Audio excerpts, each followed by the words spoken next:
गालियां देते रहते हैं। भाई और बहनों, आप भी जानते हैं कांग्रेस भ्रष्टाचार की जननी है। 60 साल तक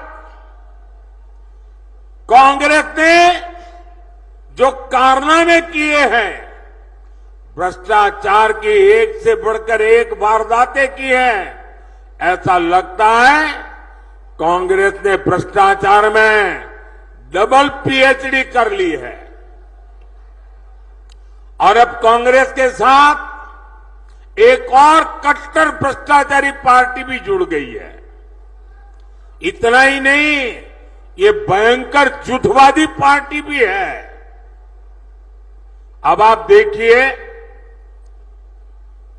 यहां तो आमने सामने लड़ने का ड्रामा कर रहे हैं, दिल्ली में एक साथ चुनाव लड़ रहे थे और लोग भूले नहीं कि ये झूठवादी पार्टी, ये कट्टर भ्रष्टाचारी पार्टी की पहली सरकार कांग्रेस के समर्थन से दिल्ली में बनी थी। और इसलिए इन्होंने जो भ्रष्टाचार की जननी कांग्रेस है, उससे बराबर भ्रष्टाचार के पाठ पढ़ लिए हैं। हम छोटे थे तो एक कथा सुना करते थे, और कथा बड़ी मजेदार थी। वो कथा ऐसी थी कि एक प्रेग्नेंट विमेन डिलीवरी के लिए अस्पताल में गई और बेटे का जन्म हुआ, लेकिन जो नर्स वो डिलीवरी करवा रही थी, वो ढूंढने लगी चारों तरफ, उसकी अंगूठी कहीं खो गई थी। वो रोने लगी, अरे मेरी अंगूठी कहां गई, अंगूठी कहां गई। अब बेटे का जन्म हुआ, लेकिन वो अपनी मुट्ठी नहीं खोलता था। तो डॉक्टरों को चिंता हुई, बच्चे की मुट्ठी क्यों नहीं खुल रही है, अभी तो पैदा हुआ है। डॉक्टरों ने बड़े तरीके से उसकी मुट्ठी खोली तो अंगूठी उसकी मुट्ठी में थी। तो लोगों ने कहा ये बच्चा पैदा होते ही चोरी करता है। तो पता चला उसका बाप बहुत बड़ा चोर था, बड़ा डाकू था। तो जन्मजात ये भ्रष्टाचार की जननी कांग्रेस की गोद से एक कट्टर भ्रष्टाचारी पैदा हुए हैं। और इसलिए कांग्रेस को तो भ्रष्टाचार में पीएचडी करते करते 60 साल लगे। ये तो जन्म से ही कट्टर भ्रष्टाचारी पैदा हुए हैं। ये लोग क्या क्या बातें करते थे। कहते थे पंजाब को नशा मुक्त करेंगे, और नशा मुक्त के इतने भाषण किए, पूरे पंजाब को बदनाम करने वाली उड़ता पंजाब फिल्में बनाई थी, चारों तरफ बदनामी की थी। लेकिन इन्होंने आते ही नशे को ही अपनी कमाई का साधन बना दिया है। दिल्ली के शराब घोटाले को पूरी दुनिया जान चुकी है। यहां खनन माफिया भी बेलगाम चल रहा है।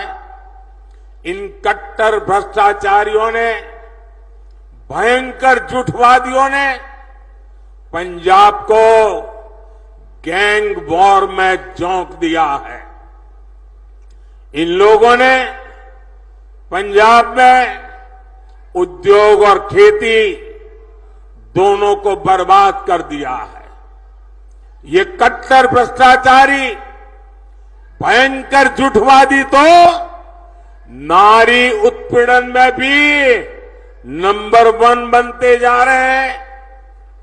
आज दिल्ली से लेकर पंजाब तक इनके कारनामे दुनिया देख रही है।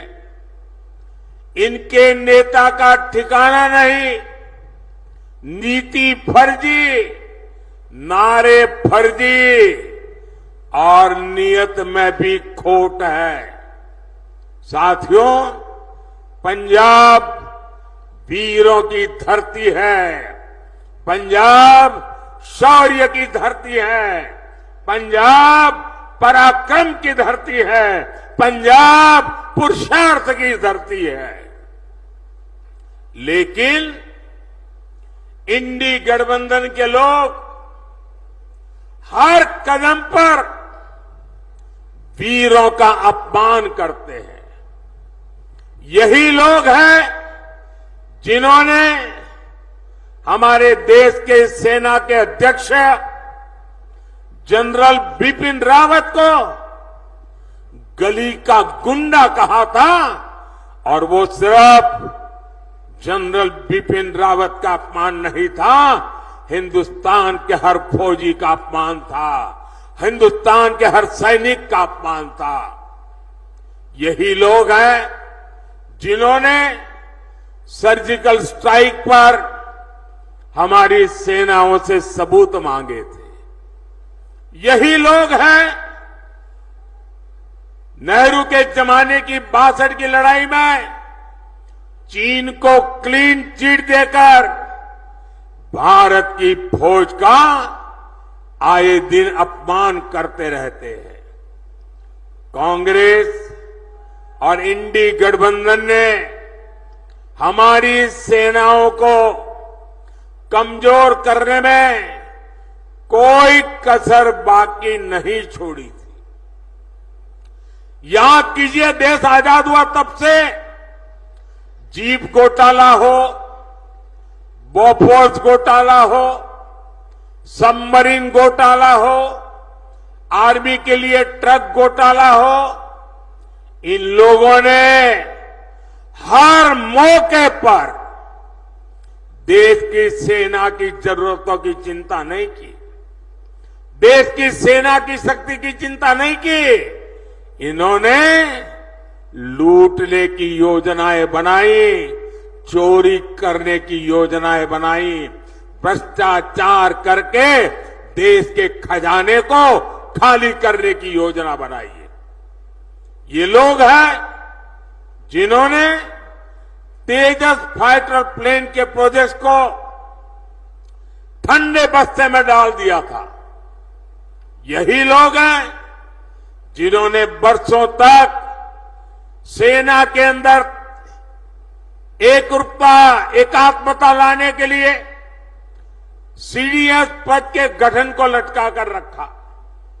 यही लोग हैं जिन्होंने सेनाओं को आधुनिक बनाने के लिए जरूरी रिफॉर्म्स नहीं होने दिए। यही लोग हैं जिन्होंने हमारे पूर्व फौजियों को 1 रैंक 1 पेंशन, ओआरओपी 40 साल तक झूठ बोला। भाइयों बहनों, और कैसा झूठ, ये सेना के जवानों की आंख में कैसी धूल झोंकते हैं। और मुझे याद है 2013-14 के चुनाव में यहां पंजाब में आकर के पूर्व सैनिकों के साथ छोटी छोटी अपनी मीटिंगें करके हवा फैलाते थे कि ओआरओपी कर दिया। कैसी बेईमानी की, जरा मैं, पंजाब तो पूर्व सैनिकों की धरती है, हिमाचल पूर्व सैनिकों की धरती है, मैं जरा बताना चाहता हूं इन्होंने क्या किया। मैंने 2013 में जब मुझे प्रधानमंत्री पद का उम्मीदवार घोषित किया तो मैंने रेवाड़ी में सबसे पहली पूर्व सैनिकों की रैली की।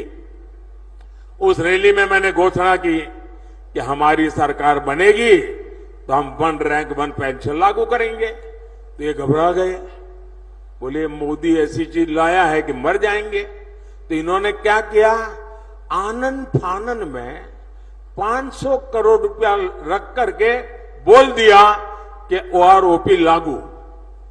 ऐसा झूठ। आप देखिए, जब मैंने इसको लागू किया 1.25 लाख करोड़ रुपया पूर्व सैनिकों के खाते में जमा किए। 1.25 लाख करोड़ रुपया तब ओआरओपी हुआ है। ये 500 करोड़ में खेल खेलते थे। यानी कितना झूठ बोलते हैं ये लोग। भाइयों बहनों, मोदी का लक्ष्य भारत की सेनाओं को सबसे ज्यादा आधुनिक बनाना है, सबसे ज्यादा सामर्थ्यवान बनाना है, सच्चे अर्थ में आत्मनिर्भर बनाना है। लेकिन मोदी के इस अभियान से इंडी वालों की काली कमाई के रास्ते बंद होते हैं। इसलिए ये मोदी पर अपना गुस्सा निकाल रहे हैं। और भाइयों बहनों, साफ है, सेना बनती है तो हमें हर चीज में ध्यान रखना होता है कि मुकाबला किससे करना है। लड़ाई होगी तो किसके साथ होगी, युद्ध होगा तो किसके साथ का होगा, उसकी ताकत क्या है, उस हिसाब से हमारी की सेना को तैयार करना होता है। सिर्फ 26 जनवरी में परेड के लिए सेनाएं तैयार नहीं की जाती है। सेना लड़ाई के लिए तैयार की जाती है, दुश्मन के दांत खट्टे करने के लिए तैयार की जाती है, मां भारती की रक्षा के लिए तैयार की जाती है। लेकिन इन्होंने सेना को भी राजनीति का हथियार बना दिया है। इससे बड़ा पाप कोई नहीं कर सकता है। और मैं इंडिया अलायंस वालों को कह रहा हूं, मैं चुप बैठा हूं, इसका मतलब ये समझिए, गलती मत कीजिए मोदी को समझने की। अगर मोदी जिस दिन मुंह खोलेगा तुम्हारी 7 पीढ़ी के पाप निकाल करके रख दूंगा।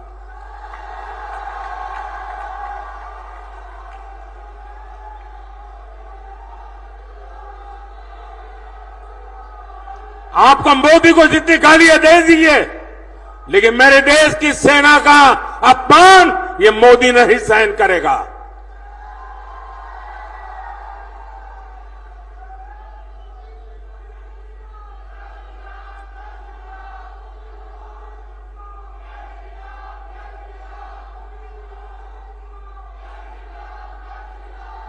भाई और बहनों, गरीब का ये बेटा हर गरीब को, दलित को, पिछड़े को विकास की नई ऊंचाई देना चाहता है। आने वाले 5 साल मेरे किसान भाई बहनों के कल्याण के लिए, मेरे गरीब भाई बहनों को गरीबी से बाहर निकालने के लिए, हमारे नौजवानों को नए अवसर देने के लिए और हमारी नारी शक्ति की भागीदारी को बढ़ाने के लिए उत्कृष्ट समय होने वाला है। आजादी के 75 साल में जैसा समय नहीं आया, वैसा समय आने वाले 5 साल में आने वाला है।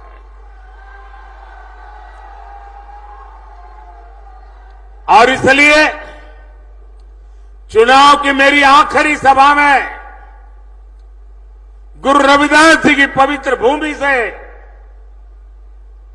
गुरुओं की पवित्र भूमि से, वीर बलिदानियों की पवित्र भूमि से मैं देशवासियों को कह रहा हूं, आखिरी चरण में मतदान के सारे रिकॉर्ड तोड़ दीजिए, भारी मतदान कीजिए और जहां जहां भाजपा एनडीए के उम्मीदवार है वहां भारी बहुमत से विजयी बनाइए।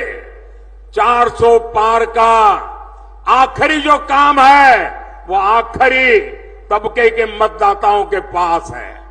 मुझे पूरा विश्वास है कि वो सौभाग्य जाने नहीं देंगे। आपसे 1 जून को पंजाब की हर सीट पर कमल खिलाने के लिए मैं आपसे आशीर्वाद मांगने आया हूं, मैं आपसे सहयोग मांगने आया हूं। होशियारपुर से बहन अनीता सोमप्रकाश जी और आनंदपुर साहब से मेरे पुराने साथी कार्यकर्ता सुभाष शर्मा जी को भारी मतों से विजयी बनाने के लिए मैं आपसे प्रार्थना करता हूं। ज्यादा से ज्यादा परिवारों में जाएंगे, ज्यादा से ज्यादा परिवारों में जाएंगे। मुझे आपसे जवाब चाहिए, ज्यादा से ज्यादा परिवारों में जाएंगे, हर घर में जाएंगे, ज्यादा से ज्यादा मतदान कराएंगे, हर पोलिंग बूथ में विजय दिलाएंगे, गांव गांव कमल खिलाएंगे। अच्छा, मेरा एक काम करेंगे, ऐसा नहीं पूरी ताकत से बोलो तो बताऊंगा। मेरा एक काम करेंगे, जरा हाथ ऊपर करके बताइए, मेरा काम करेंगे। देखिए, यहां से जाने के बाद अपने मोहल्ले में, अपने गांव में जो भी देवस्थान हो, गुरुद्वारा हो, वहां पर जाना और मोदी की तरफ से वहां माथा टेकना और हमें गुरुओं से आशीर्वाद चाहिए।